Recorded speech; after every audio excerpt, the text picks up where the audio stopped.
YouTubers, Josh Wanning from Future-Morphs with a mystery clutch, sort of. Clutch number 40. The male is a Mimosa, and he was either amelanistic ultra male or ultra, but also hypo could be in play, so that's why I wasn't sure if he was an ultra male or a hypo ultra, but a strange animal. Maybe you saw him in the thumbnail, really orange in color, but proved out he is a Mimosa ultra male Tessera motley. He could be a super Tessera, but he was not a super Tessera. He is het Enery. Possible hypo is still in the mix, but I could not prove that out with this clutch. And the female is a Sunrise, amelanistic Tessera, het motley, possible het Enery. So Enery did not prove out, so no Enerys in the clutch. So that makes it a little easier to identify, because you would think an ultramel to an amel will give ultramel and amel babies, which is sort of true, but the Mimosa, or maybe the Sunrise part, but I think the Mimosa part is putting some difficult genes in the mix, or difficult colors at least. So let's go look at them. So, well, let's start off easy with this clutch. We have a ultramel. And that makes sense, because it's from an ultramel to an amelanistic pairing, of course. Well, we also have it in Tessera. Oh, by the way, female. Then we have 3 ultramel Tessera females. This is number 1. This is number 2. And here we have number 3. In the meantime, I will grab a seat, because as you guys know, I'm an old man. So, you think like, well, this is just logical, Joshua, because half should be ultramel, half should be amelanistic, and half should be Tessera. Well, that's all true. But then we get this one in the mix. So it's also a female, and she looks a little buff. Like buff ultramel striped. And look, if I zoom out a bit, then you can see this is, where's my finger? Where's my finger? There. This is sort of a way darker red than, but well, it could still be some random influence, maybe a little bit more Mimosa look, or maybe the het Sunrise does something. Yeah, it could all be. But well, I will show you the more difficult ones even later. And in the meantime, whoop. So we go to the amelanistics now. So, just a male amelanistic. An amelanistic motley with a, look, he is camouflaged. He has a wood chip on his head, so no one will see him.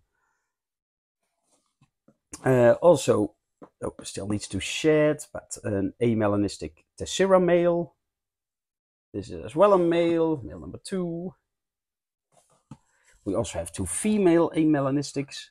This one is pretty, well, they are all pretty cool, but if you see this back stripe, it almost looks like the stripe on the back wants to be a sunrise or something, like with the white, or yeah, it reminds me a little bit of OKT-ish, like reverse OKT, but there's no OKT in there, of course, but it is a nice female. This is female number 2.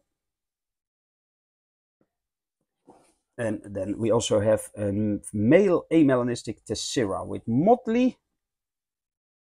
And you would still think, well, Joshua, all is fine. Like, this is all logical.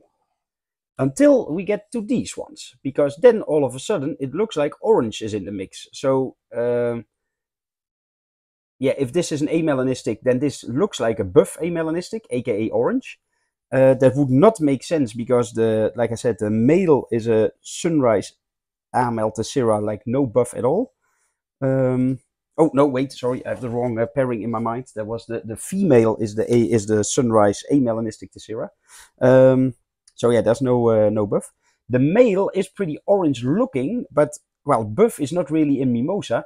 But in the past, when I first started with my Mimosa line, and I called them plus line, also sometimes really orange babies popped up. So I'm not saying that this is then a Mimosa and that is a not Mimosa, and I don't think Mimosa is heterozygous or something.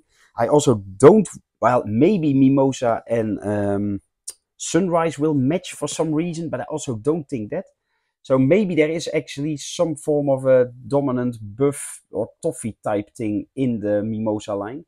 But it is really strange, because it did not pop out for a long time. On the other hand, I have a lot with anerytristic in it. So ghost, snow, stuff like that. So then you see toffee a little yeah, not as well, but yeah, I really don't know. So I will just label these as amelanistics as well. But if you want any of these, then message me and say you want an orange question mark. So I will put them as orange on the morph list as well. So maybe it's not genetically an orange, but they look orange at least. So with that out of the way and all my rambling again, this is a male, orange. Then we have a female orange motley. And they're really bright orange. I'm also keeping one myself just to see how they will become.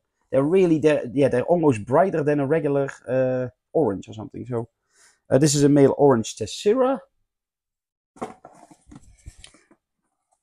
We also have a female orange tessera. And last one is a female orange tessera motley. So I will do like this. Zippa! Zippa! So yeah, again, I'm not really sure what's going on.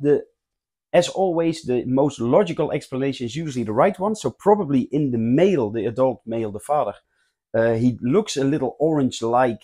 At least color-wise, he's a little orange. So maybe there is something in there. But yeah, he also doesn't come from a buff line or something. I never on purpose bred buff into Mimosa. So yeah, still not really sure what's going on. Also with one of his siblings, so a brother of this father, basically, I also bred with him, and there was no strange outcomes. But on the other hand, yeah, if it would be something like buff, then half of the babies will be, half not. So it's still a little bit of a mystery to me. Sunrise is also still a mystery to me, because yeah, some sunrise babies just look, or well, some het sunrise babies, they do look strange. Maybe you remember that last time I did a sunrise to a scaleless pairing, and some babies looked sunrise by appearance.